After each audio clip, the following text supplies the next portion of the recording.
দুঃখের সংবাদ দিয়ে শুরু করলাম। দুঃখের সংবাদ, প্রচণ্ড দুঃখের সংবাদ। গত বৃহস্পতিবার রাত 10টার পরে কুমিল্লা মুরাদনগরে যে একটা ধর্ষণের ঘটনা ভাইরাল হয়েছে বিভিন্ন সোশ্যাল মিডিয়াতে, তো সেই জায়গা থেকে আমি একটা আমার নিজের চিন্তা চেতনায় চলে আসলো যে এই জায়গায় আমাদের করণীয়টা কি, আমাদের সাধারণ জনগণদের করণীয়টা কি। কিন্তু সাধারণ জনগণদের করণীয় থাকলেও কোনো রকম বাস্তবায়ন করতে পারে না। হয়তো অনেক কিছু করার ইচ্ছে আছে কিন্তু বাস্তবায়ন করা সম্ভব হয় না, কারণ আইনের ফাঁকফোকরে। বাংলাদেশের একটা সংবিধান আছে, সেই সংবিধানের কারণে হয়তো সেটা বাস্তবায়ন হয় না। সাধারণ জনগণদের যে করণীয়টা, যেমন আমার মতন সাধারণ মানুষ একটা করণীয় আমি চিন্তা করলাম যে এই সকল কার্যক্রমে যে সকল লোক, যে সকল মানুষ দোষী সাব্যস্ত হয়,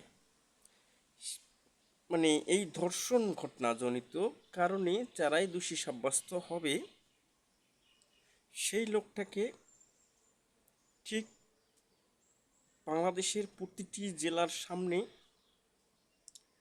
ডিসি অফিসের সামনে দিয়ে একটা, যে প্রতিটা বিভাগীয় জায়গায় কিন্তু ফাঁসি আসামিদের জন্য একটা জায়গা নির্ধারণ করা আছে, অমুক জায়গায় অমুক আসামির ফাঁসি দেওয়ার জায়গা নির্ধারণ করা আছে, বা পাটাতনের মতন রশি টসি দিয়ে বিভিন্ন কাঠ দিয়ে হয়তো সিস্টেম করা আছে। তো এই ধর্ষণ ব্যবস্থায় জন্য প্রতিটা জেলায় জেলায় ঠিক ডিসি অফিসের সামনে করে যারা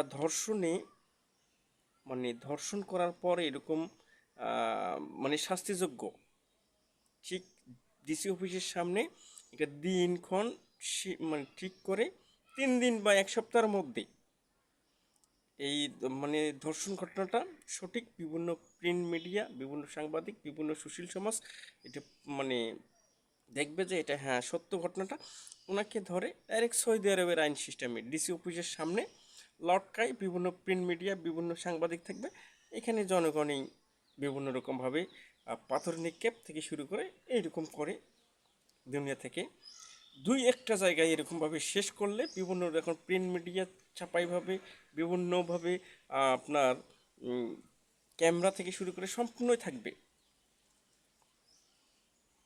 তারপরে মানুষের বিবেক খুলবে। এই সকল মানুষের বিবেক খুলবে কেন? আপনারা হয়তো করবেন না কেন? মানবাধিকার। আরে ভাই, যে সময় ধর্ষণ করে সে সময় মানবাধিকার কোথায় থাকে?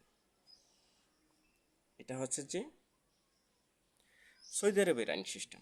সৌদি আরবে হয়তো অন্য সিস্টেম, আমি যেটা বললাম তা আমার পক্ষ থেকে বললাম, কারণ সাধারণ জনগণ হিসাবে। তো অতএব প্রতিটা ডিসি অফিসের সামনে একটা করি ধর্ষণদের, যারা ধর্ষণকারী তাদেরকে শিক্ষা দেওয়ার ব্যবস্থা ওখান থেকেই তার জীবন আর ফেরার শেষ নেই। সাধারণ জনগণ বিভিন্ন রকম ইট পাথর নিক্ষেপ করে ওখানেই শেষ। ওখানেই থেকে শেষ হওয়ার পর যতক্ষণ পর্যন্ত জীবন না যায় ততক্ষণ পর্যন্ত আইন শৃঙ্খলা রক্ষাকারী লোক থাকবে। সাধারণ জনগণ যতটুকু প্রয়োগ করা প্রয়োজন শাস্তি প্রয়োগ করা করবে।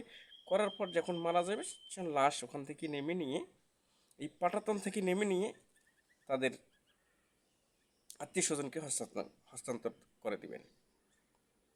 সরকার যদি এরকম একটা আইন পাশ করে, বাংলাদেশে আর কখনো এরকম ঘটনা করতে গেলে একবার করতে যাবে 5বার বিবিকে নাড়া দেবে, এরকম হয়। অতএব সাধারণ জনগণের কথা আমার এটা, আপনাদের মতামত কি তা জানি না, আমার মতামত এটাই। কারণ ধর্ষণকারীর একমাত্র শাস্তি হচ্ছে এই সিস্টেম করলে ধর্ষণ কমবে ইনশাল্লাহ। মানবাধিকার দেখে আমার কোনো সমাজ ঠিক থাকবে না। কারণ যখন ধর্ষণ করে সময় মানবাধিকার থাকে কোথায়? মানবাধিকারগুলো যায় কোথায়? যে সময় ধর্ষকের শাস্তি হয় সে সময় মানবাধিকার, এটা আমি মানি না। অতএব আমি যেটা বলছি আপনারা বিবেচনা করে দেখবেন, যদি ভালো লেগে থাকে তাহলে অবশ্যই চিন্তা করে দেখবেন, কারণ ধর্ষকদের শাস্তি এটাই, আর কোনো কিছু না। ইনশাল্লাহ আমার কথাগুলো বুঝতে পারছেন।